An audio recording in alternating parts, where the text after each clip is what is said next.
Assalamu alaikum. Fasting is not just hunger of the body, it's nourishment of the soul and reminder of gratitude, patience, and faith. Hello, this is Priya from Priya and Mustahid. ভোরের নীরবতায় যখন পৃথিবী এখনও ঘুমিয়ে থাকে, একজন মুমিন জেগে ওঠে আশার আলো নিয়ে।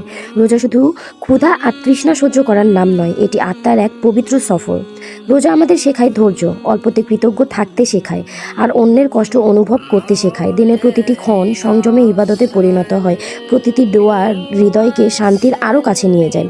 তৃষ্ণা আমাদের দুর্বলতার কথা মনে করিয়ে দেয় এবং আমাদের ঈমান আমাদের শক্তির কথা মনে করিয়ে দেয়। সূর্য অস্ত যায়, একটি খেজুরের সাথে আল্লাহর রহমতের স্পর্শ চলে আসে আমাদের ইফতারের মধ্যে দিয়ে। রোজার হৃদয়কে পরিশুদ্ধ করে, আত্মাকে করে কোমল, জীবনকে আলোয় ভরিয়ে দেয়। রোজা আমাদের মনে করিয়ে দেয় সত্যিকারের তৃপ্তি খাবারে নয়, বরং আসে বিশ্বাসে। এটাই রোজার সৌন্দর্য, ধৈর্য আর শান্তির এক পবিত্র যাত্রা। সবাইকে রমজানের শুভেচ্ছা, রমাদান মুবারক।